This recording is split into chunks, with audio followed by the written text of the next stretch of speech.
একদিন রাসূলুল্লাহ সাল্লাল্লাহু আলাইহি ওয়াসাল্লাম মসজিদের পাশ দিয়ে হেঁটে যাচ্ছে, মসজিদে নববীর পাশ দিয়ে।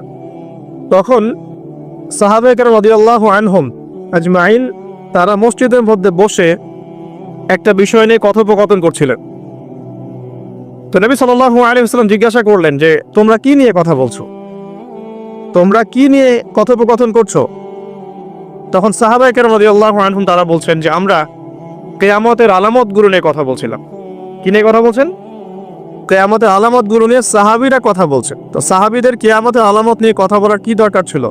তাদের সময় তো আর কিয়ামত হবে না। দরকার ছিল কি সচেতনতা, তারা ফিতনায় নিজেরা যেন না পড়ে যান এই জন্য সতর্ক থাকতে চাইতেন। এই কারণেই ফিতনাময় পরিবেশ নিয়ে আলোচনা করতেন।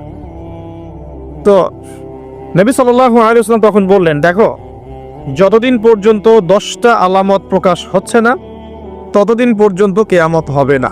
কয়টা আলামত? 10টা। নবী সাল্লাল্লাহু আলাইহি ওয়াসাল্লাম প্রথমে বললেন 1 নাম্বার হচ্ছে মাসিহুদ দাজ্জাল। কি নাম? মাসিহুদ দাজ্জাল। 2 নাম্বার হচ্ছে ইয়াজুজ এবং মাজুজ, এর আদম সন্তান পৃথিবীতে বের হবে এবং পুরো পৃথিবীটা ম্যাসাকার করে ছেড়ে দিবে। আর মাসিহুদ দাজ্জাল সেও বের হবে শেষ জামানায়, যে ইহুদিদেরকে নিয়ে পুরো বিশ্ব শাসন করবে, বিশ্বের প্রতিটা ডিপার্টমেন্ট সে রুল করবে। এবং দাজ্জালের চেয়ে ভয়ঙ্কর কোনো ফিতনা এই পৃথিবীতে আসে নাই, আসবেও না। প্রত্যেক নবী তার কওমকে দাজ্জাল সম্পর্কে সতর্ক করেছিলেন, এমনকি নূহ আলাইহিস সালাম পর্যন্ত তার উম্মতকে দাজ্জালের ফিতনা সম্পর্কে সতর্ক করেছিলেন। নবী সাল্লাল্লাহু আলাইহি ওয়াসাল্লাম বলেছেন যে তোমরা যদি সূরা কাহাফ তেলাওয়াত করো, প্রত্যেক জুমার দিন সূরা কাহাফ তেলাওয়াত করো, অথবা সূরা কাহাফের প্রথম 10টা আয়াত শেষ 10টা আয়াত মুখস্থ রাখো, ইনশাআল্লাহ তাআলা মাসিহুদ দাজ্জাল তোমাদের কোনো ক্ষতি করতে পারবে না।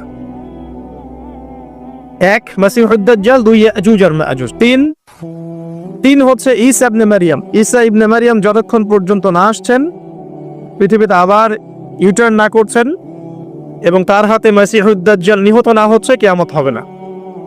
4 দাব্বাতুল আরদ, অর্থাৎ পৃথিবীর ভিতরে একটা প্রাণী আছে, মাটি ফেরে এই প্রাণীটা বের হবে কিয়ামতের আগে আগে, এবং এই প্রাণীটা মানুষের সাথে কথাবার্তা বলবে, কথা বলতে পারা প্রাণী। এই যতক্ষণ বের হচ্ছে না কিয়ামত হবে না ইনশাআল্লাহ তাআলা। কটা বললাম? 4টা। 5 হচ্ছে দুখান বা ধোঁয়া। এই পুরো পৃথিবীর আকাশটা একটা নির্দিষ্ট সময় পর্যন্ত ধোঁয়ায় ছেয়ে যাবে এবং হতে পারে, আল্লাহু আলাম, হতে পারে যে সূর্যের আলো পৃথিবীতে পৌঁছাবে না, এমন ধোঁয়া হতে পারে। পুরো পৃথিবীটা ধোঁয়ায় ছেয়ে যাবে, এটা সূরা দুখানের মধ্যেও বলা আছে। এটা 5।